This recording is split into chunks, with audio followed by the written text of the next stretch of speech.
8. Tudo que pode ser abalado será abalado. Ele promete, dizendo: ainda uma vez por todas, farei abalar não só a terra, mas também o céu. Ora, esta palavra, ainda uma vez por todas, significa a remoção dessas coisas abaladas, como tinham sido feitas, para que as coisas que não são abaladas permaneçam. Hebreus 12 versículo 26 a 27. No capítulo anterior, vimos que a palavra revelada de Deus é o fundamento sobre o qual Jesus construiu sua igreja. Vimos Simão Pedro permanecer mesmo quando os outros discípulos foram embora ofendidos. Embora Jesus lhe desse uma oportunidade para ir embora, Simão falou que estava sentado em seu coração. Vejamos agora uma outra prova para Simão Pedro. A noite em que Jesus foi traído, Jesus estava sentado com seus 12 apóstolos dando graças e servindo a ceia, quando fez uma afirmação surpreendente: todavia, a mão do traidor está comigo à mesa, porque o Filho do Homem, na verdade, vai segundo o que está determinado, mas ai daquele, por intermédio de quem ele está sendo traído. Lucas 22 versículo 21 a 22. Que declaração! Poderíamos dizer hoje que Jesus jogou uma bomba com essas palavras. Embora Jesus soubesse, desde o início, que seria traído, era a primeira vez que seus discípulos sabiam disso. Você pode imaginar que sentimento horrível pairou naquela sala quando disse que um dos presentes que estava com ele desde o início, uma companheira próximo, iria traí-lo. Em resposta, começaram a indagar entre si: quem seria deles o que estava para fazer isto? Lucas 22 versículo 23. Ficaram chocados que um deles pudesse ser capaz de coisa tão horrível, mas a razão deles para essa investigação não era pura. Sabemos disso pelo final da sua conversa. A razão do interesse deles era egoísta e cheia de orgulho. Observe o próximo versículo. Suscitaram também entre si uma discussão sobre qual deles parecia ser o maior. Lucas 22 versículo 24. Imagine isto. Jesus lhes disse que estava prestes a ser entregue aos chefes dos sacerdotes para ser condenado à morte e entregue aos romanos para ser escarnecido, açoitado e morto. E aquele que faria isso estava sentado com ele à mesa. Os discípulos perguntaram quem seria e começaram a discutir quem dentre eles seria o maior. Isto era uma desonra, quase como discussão de filhos sobre uma herança. Não estavam preocupados com Jesus, mas com poder e posição. Que egoísmo inimaginável! Se eu fosse Jesus naquele momento, teria perguntado se tinham ouvido o que disseram ou se até mesmo se importavam com isso. Vimos nesse incidente um exemplo do amor e da paciência do Mestre. Muitos de nós diríamos, se estivéssemos no lugar de Jesus: todos vocês, saiam já, estou vivendo o meu momento de maior necessidade. Só pensam em si mesmos. Que oportunidade para se sentir ofendido. Poderíamos quase adivinhar quem iniciou a discussão entre os discípulos: Simão Pedro, que tinha a personalidade mais dominante do grupo e que geralmente era o primeiro a falar. Ele provavelmente apressou-se em lembrá-los de que foi o único que andou sobre as águas. Ou talvez refrescou-lhes a memória dizendo como foi a primeira revelação de quem Jesus realmente era. Deve também ter compartilhado novamente sua experiência no Monte da Transfiguração com Moisés e Elias. Estava bem confiante de que era o maior dos 12, mas sua confiança não era plantada no amor. Ao contrário, era ancorada no orgulho. Jesus olhou para todos eles e disse que estavam agindo como homens e não como filhos do reino. Os reis dos povos dominam sobre eles, e os que exercem autoridade são chamados benfeitores. Mas vós não sois assim.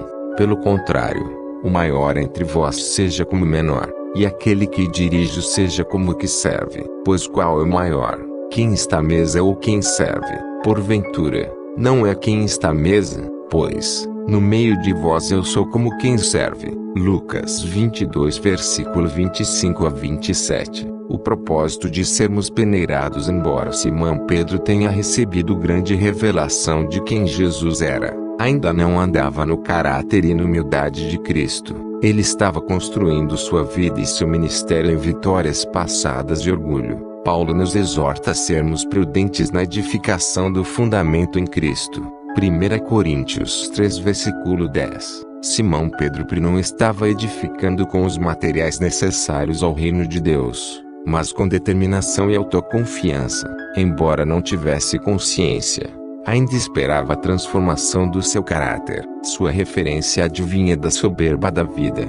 1 João 2 versículo 16. O orgulho nunca seria forte o suficiente para capacitá-lo a cumprir seu destino em Cristo. Se não fosse removido, poderia destruí-lo. O orgulho era a mesma falha de caráter encontrada em Lúcifer, o querubim ungido de Deus, causando sua queda. Ezequiel 28 versículo 11 a 19. Note que Jesus diz a Simão Pedro: Simão, Simão, eis que Satanás vos reclamou para vos peneirar como trigo. Lucas 22 versículo 31. O orgulho abriu as portas para o inimigo entrar e peneirar Simão. A palavra peneirar é traduzida do grego siniazo. Significa peneirar, passar por uma peneira, testar a fé através da agitação interior ao ponto de ser destruído. Agora, se Jesus tivesse a mesma mentalidade da maioria das igrejas, ele teria dito: vamos orar e amarrar o ataque do diabo. Não deixaremos Satanás fazer isso com nosso querido Simão. Mas veja o que ele diz: eu, porém, roguei por ti, para que tua fé não desfaleça. Tu, quando te converteres, fortalece os teus irmãos. Lucas 22 versículo 32. Jesus não orou para que Simão Pedro escapasse do intenso abalo que o destruiria. Orou para que sua fé não desfalecesse. Jesus sabia que da tribulação surgiria um novo caráter, do qual Simão Pedro precisava para cumprir seu destino e fortalecer seus irmãos. Satanás tinha requerido permissão para abalar Simão Pedro tão severamente que perderia sua fé. A intenção do inimigo era destruir esse homem de grande potencial, que tinha recebido tão grande revelação. Mas Deus tinha um propósito diferente com esse abalo e, como sempre, está muito à frente do diabo. Permitiu ao inimigo fazer isso para abalar o que em Simão Pedro precisava ser abalado. Deus mostrou a minha esposa, Lisa, 5 propósitos para abalar um objeto: trazê-lo mais perto do seu fundamento, remover o que está morto, colher o que está maduro, despertar, unir ou misturar para que não mais fique separado. Qualquer pensamento do coração enraizado em egocentrismo ou orgulho será expurgado. Como resultado desse abalo tremendo, toda a autoconfiança de Simão Pedro iria embora, e tudo o que permanecesse seria fundamento de Deus. Seria despertado para sua verdadeira condição. O que era morto seria removido e o fruto maduro colhido, trazendo-o para mais perto do seu verdadeiro fundamento. Não mais trabalharia independentemente, mas seria dependente do Senhor. Pedro, audaciosamente, contrariou as palavras de Jesus: Senhor, estou pronto a ir contigo, tanto para a prisão quanto para a morte. Essa afirmação não nasceu do espírito, mas de sua autoconfiança. Ele não conseguia enxergar que estava sendo abalado. Judas versus Simão. Para alguns, Pedro foi um covarde que falava demais. Mas no jardim, quando o soldado do templo veio prender Jesus, ele tomou sua espada e feriu o servo do sumo sacerdote, cortando-lhe a orelha direita. João 18 versículo 10. Os covardes não atacam quando os soldados inimigos estão em maior número. Concluímos, então, que ele era forte, mas a sua força estava na sua própria personalidade, e não na humildade de Deus, porque o processo de ser peneirado não tinha ainda começado. Aconteceu justamente o que Jesus predisse. O mesmo Simão Pedro, ousado e forte, pronto para morrer por Jesus, tomando a espada no jardim cheio de soldados, foi confrontado por uma insignificante serva. Ele foi intimidado por ela e negou que conhecia Jesus. Alguns acham que são as grandes coisas que fazem com que os homens tropecem. Geralmente, são as menores que mais os abalam. Isso mostra a futilidade da autoconfiança. Pedro negou Jesus por mais 2 vezes. Imediatamente, o galo cantou e Pedro se retirou e chorou amargamente. Ele foi abalado pela sua autoconfiança e acreditou que nunca mais se levantaria. Tudo o que restou, embora não estivesse consciente disso.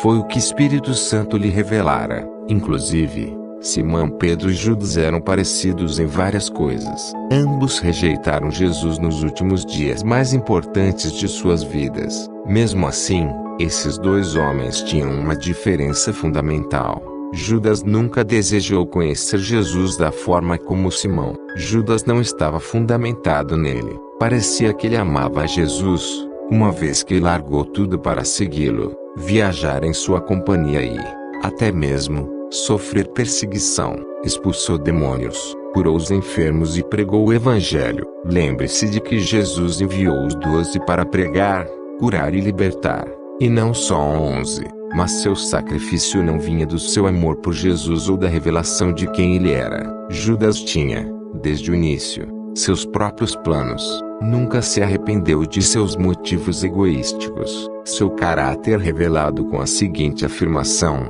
que me quereis dar, e eu. 26:15. Ele mentiu e bajulou para ganhar a vantagem.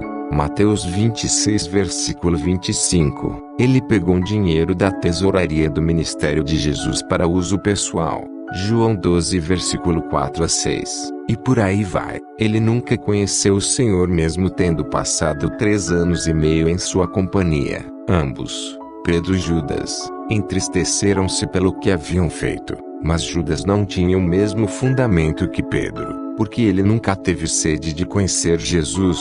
Jesus não lhe foi revelado. Se Judas tivesse revelação de Jesus, nunca poderia tê-lo traído. Quando uma forte tormenta atacou sua vida, tudo foi abalado e levado pelo vento. Veja o que aconteceu. Então, Judas, o que o traiu, vendo que Jesus fora condenado, tocado de remorso, devolveu as 30 moedas de prata aos principais sacerdotes e aos anciãos, dizendo: pequei contra sangue inocente. Eles, porém, responderam: que nos importa, isso é contigo. Então, Judas, atirando para o santuário as moedas de prata, retirou-se e foi enforcar-se. Mateus 27 versículo 3. Ele sentiu remorso e sabia que havia pecado, mas não conhecia Cristo. Não tinha entendimento da magnitude de quem havia traído. Ele disse apenas: traí sangue inocente. Se ele conhecesse a Cristo como Simão Pedro, teria voltado a Jesus e se arrependido, conhecendo a vontade do Senhor. Cometer suicídio foi um ato de independência da graça de Deus. O abalo revelou que Judas não tinha fundamento, mesmo tendo seguido o Mestre durante 3 anos. Muitos convertidos oram a oração do pecador, frequentam a igreja, tornam-se ativos e estudam a Bíblia. Tudo isso, porém, é sem uma revelação de quem Jesus realmente é. Embora eles o confessem com a boca, quando passam por uma grande decepção, ficam ofendidos com Deus e não querem ter nada a ver com Ele. Deus nunca fez nada para mim, eu os ouço dizer. Tentei o cristianismo, mas minha vida ficou muito pior. Ou, eu orei e pedi a Deus isso e Ele não me respondeu. Nunca renderam a vida a Jesus, mas tentaram aliar-se a Ele para seu próprio benefício. Serviam-no por aquilo que Jesus lhe podia dar. Eram facilmente ofendidos. Aqui está a descrição de Jesus sobre eles, os quais, ouvindo a palavra, logo a recebem com alegria, mas eles não têm raiz em si mesmos, sendo, antes, de pouca duração, em lhes chegando a angústia ou a perseguição por causa da palavra, logo se escandalizam.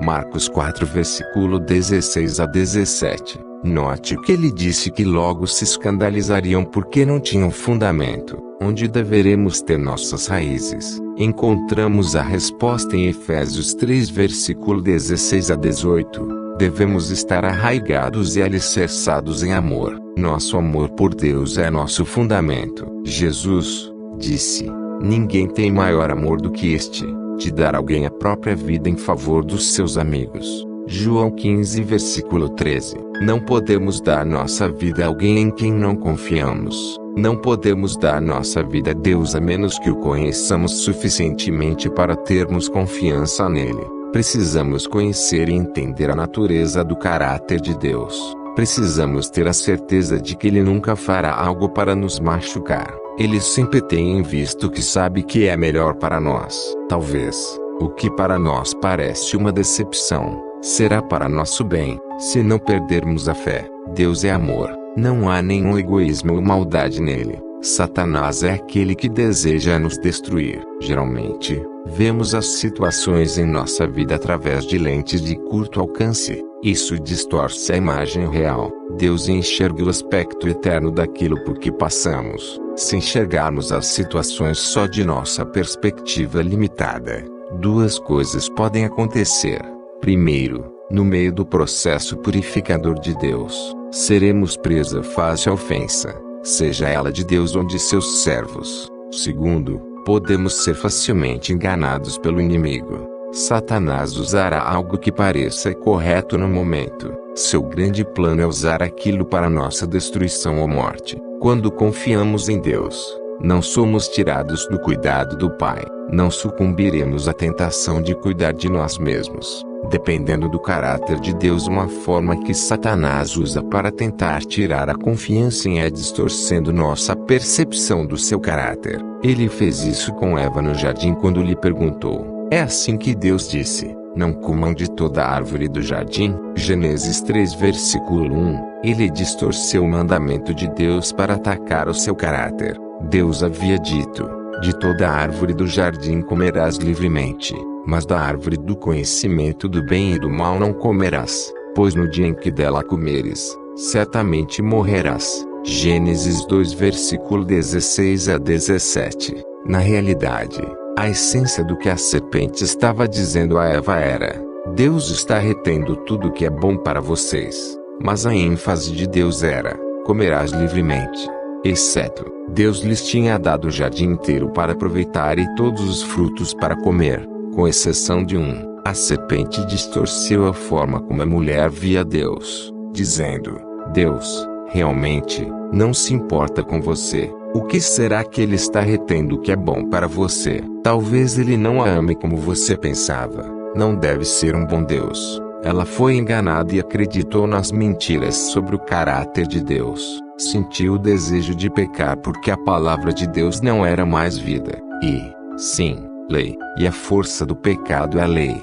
1 Coríntios 15 versículo 56. O inimigo ainda atua dessa forma. Ele distorce o caráter do Pai aos olhos de seus filhos. Todos já tivemos autoridades sobre nós, como pais, professores, chefes e governadores que agiam de forma egoísta e sem amor. Pelo fato de serem figura de autoridade, é fácil projetar a imagem dessas pessoas no caráter de Deus. Por ser ele a autoridade máxima, o inimigo distorceu, de forma primorosa, o caráter do Pai, pervertendo nossa visão dos pais terrenos. Deus diz que, antes voltar, os corações dos pais se converterão aos filhos. Malaquias 4 versículo 6. Seu caráter, ou natureza, será visto nos líderes, e isso será um catalisador de cura. Quando sabemos que Deus nunca fará nada para nos prejudicar ou destruir, e que qualquer coisa que faça ou que não faça em nossa vida é o melhor para nós,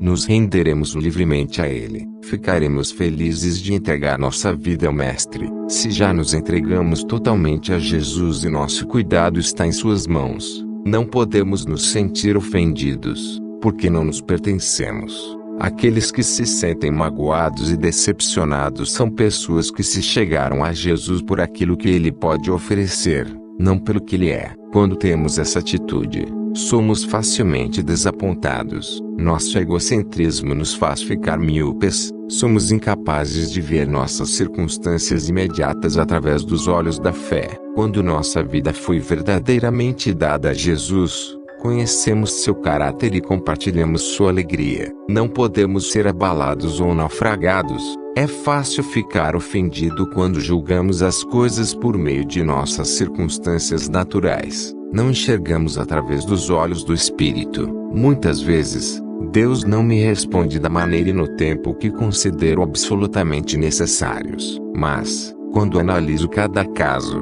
compreendo sua sabedoria. Vez por outra, nossos filhos não entendem nossos métodos ou lógica por trás da disciplina. Tentamos dar explicações a crianças mais velhas para que se beneficiem da sabedoria. Algumas vezes eles não compreendem ou concordam. por causa da imaturidade. Mais tarde compreenderão, ou talvez a razão seja para testar a obediência, o amor e a sua maturidade. O mesmo acontece com nosso Pai do céu. Nessas situações a fé diz: eu confio no Senhor, mesmo que não compreenda. Em Hebreus 11 versículo 35 a 39 vemos o registro daqueles que nunca viram o cumprimento das promessas de Deus em sua vida, mas nunca desistiram. Alguns foram torturados, não aceitando seu resgate, para obterem superior ressurreição. Outros, por sua vez, passaram pela prova de escárnios e açoites, sim, até de algemas e prisões. Foram apedrejados, provados, cerrados pelo meio, mortos a fio de espada, andaram peregrinos, vestidos de peles de ovelhas e de cabras, necessitados, afligidos, maltratados, homens dos quais o mundo não era digno, errantes pelos desertos, pelos montes, pelas covas, pelos antros da terra. Ora, todos estes que obtiveram bom testemunho por sua fé não obtiveram, contudo, concretização da promessa. Essas pessoas decidiram que Deus era tudo o que queriam, não importando o preço. Creram nele mesmo quando morreram sem ver a concretização da promessa. Não puderam ficar ofendidos. Somos arraigados e alicerçados quando sentimos esse amor e essa confiança intensos em Deus. Nenhuma tempestade, não importa qual sua intensidade, jamais poderá mover-nos. Isso não advém de força de vontade ou personalidade. É a graça que é para todos os que confiam em Deus, rejeitando sua autoconfiança. Mas, para nos entregarmos sem reservas, precisamos conhecer aquele que tem a vida. A graça é dada aos humildes. Simão Pedro não mais se gabava de ser o maior, perdeu sua confiança natural. Via, muito claramente, a futilidade de sua personalidade forte. Foi humilhado. Era agora um candidato perfeito para a graça de Deus. Deus dá sua graça humilde. A humildade é pré-requisito. Foi uma lição que queimou a consciência de Pedro quando escreveu sua epístola. Cingi-vos todos de humildade, porque Deus resiste aos soberbos, contudo, aos humildes concede a sua graça. 1 Pedro 5 versículo 5. Pedro foi abalado a ponto de quase desistir. Sabemos disso através da mensagem que o anjo do Senhor deu a Maria Madalena na tumba. Mas ide, dizei a seus discípulos e a Pedro que ele vai adiante de vós, para Galiléia. Lá o vereis, como ele vos disse. Marcos 16 versículo 7. O anjo enfatizou seu nome, pois Pedro estava a ponto de naufragar.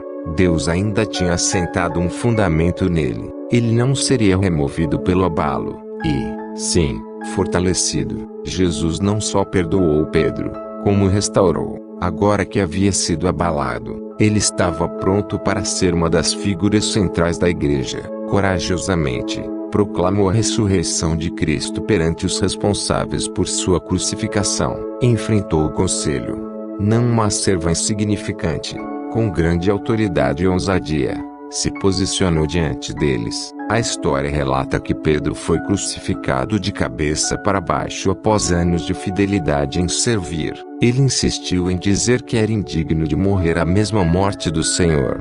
Então, o penduraram de cabeça para baixo. Não tinha mais medo.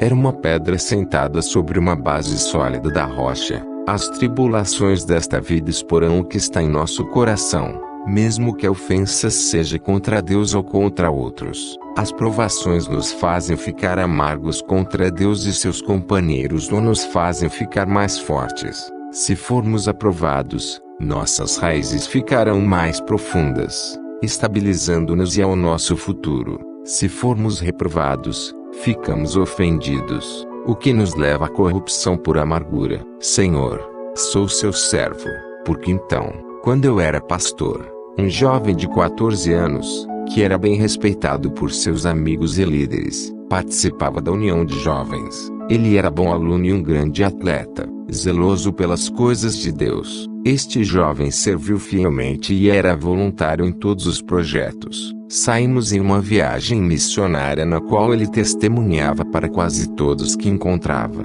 Houve uma época em sua vida que passava 4 horas do dia em oração. Deus lhe dizia várias coisas, e ele as partilhava com os outros. O que compartilhava era sempre uma bênção. Reconhecia o seu chamado para o ministério e queria ser pastor antes de completar 20 anos. Parecia uma rocha inabalável. Amava esse rapaz e reconhecia o chamado em sua vida, e também investia meu tempo nele. Mas tinha uma única preocupação.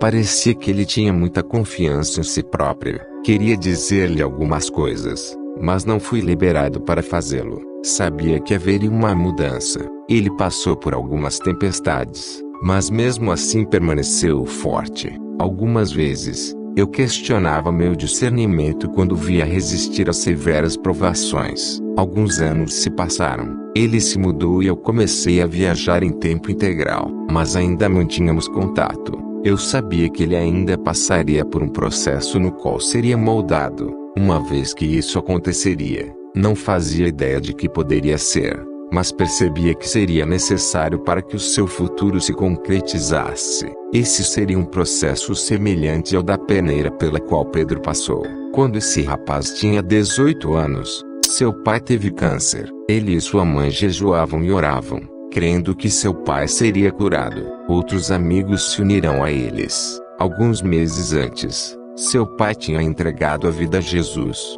A condição de seu pai piorou. Eu estava ministrando numa cidade no Alabama quando minha esposa telefonou, pedindo para que ligasse para esse jovem com urgência. Eu o localizei e comprovei que precisava de alguém para encorajá-lo. Dirigi a noite toda após aquele culto, chegando à casa dele às 4 da manhã. A situação de seu pai era tão crítica que os médicos lhe davam apenas alguns dias de vida. Ele nem mesmo conseguia comunicar-se. O jovem tinha confiança de que seu pai levantaria curado. Eu ministrei àquela família e fui embora algumas horas mais tarde. Manhã seguinte, recebemos um telefonema dizendo que as coisas pioraram. Lisa e eu, imediatamente, começamos a orar. Enquanto orávamos, Deus deu a minha esposa uma visão de Jesus ao lado da cama daquele homem, pronto para levá-lo para casa. Meia hora mais tarde o jovem telefonou dizendo que seu pai havia morrido. Parecia que ele era o mesmo jovem forte, mas aquilo era só o começo. Naquela noite, ele ligou para alguns de seus amigos mais chegados para contar que seu pai havia morrido. Quando eles atendiam o telefone, estavam chorando. Ele ficou imaginando como seus amigos sabiam da notícia, mas eles não sabiam. As lágrimas que eles davam eram por um de seus melhores amigos que morrera num acidente de carro. Em um único dia, ele perdera o pai e um grande amigo. Ele começou a ser abalado. Ele estava confuso, frustrado e amortecido. A presença de Deus parecia que se havia esquivado.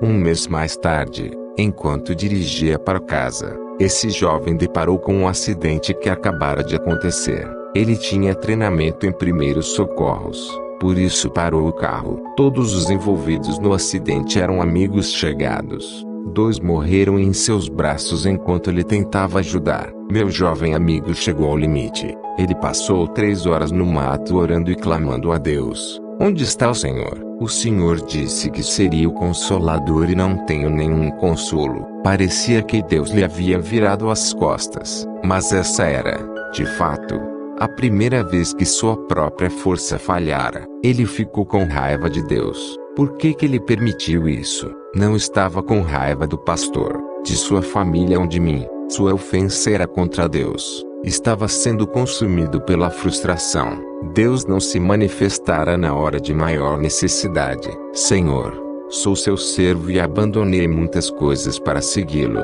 Orou. Agora o Senhor me abandona. Creia que Deus lhe devia algumas coisas por tudo que largou para servir-lhe. Muitas pessoas experimentaram mágoas e desapontamentos que são menos ou mais extremos.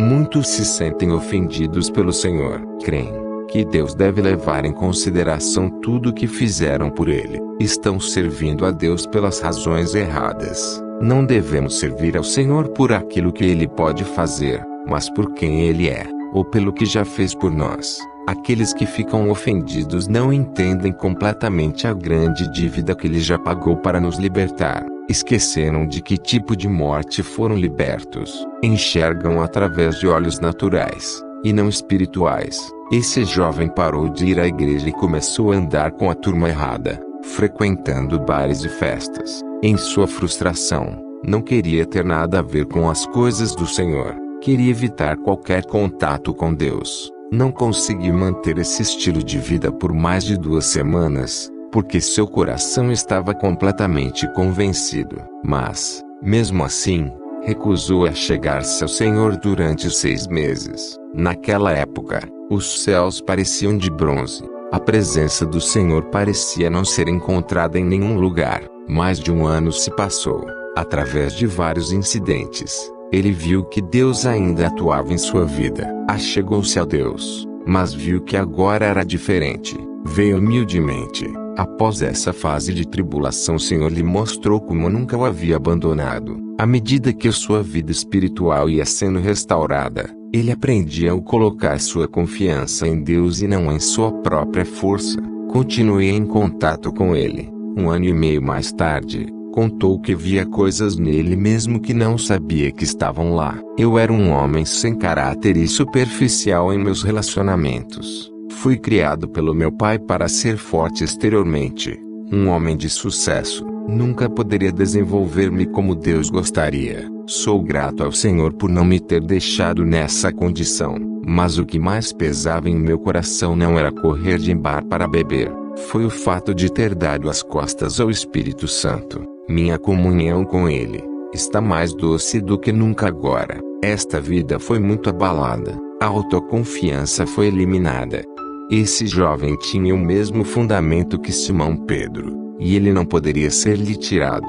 Em vez de construir sua vida e seu ministério no orgulho, ele os está construindo na graça de Deus. As ofensas revelam as fraquezas e os pontos de tensão em nossas vidas. Geralmente, o ponto onde achamos que somos fortes é onde se escondem as nossas fraquezas. Elas permanecerão escondidas até que uma violenta tormenta sopre a capa para longe. O apóstolo Paulo escreve: porque nós é que somos a circuncisão, nós que adoramos a Deus no Espírito, e nos gloriamos em Cristo Jesus, e não confiamos na carne. Filipenses 3 versículo 3. Não podemos fazer nada que seja de valor eterno com nossa própria habilidade. É fácil dizer isso, mas outra coisa é ter esta verdade profundamente arraigada em nosso ser. Jesus não era controlado pelas pessoas, ele falava a verdade, mesmo que isso significasse um confronto e uma grande ofensa. Gostou do vídeo? Ajude o canal, inscreva-se e deixe seu like.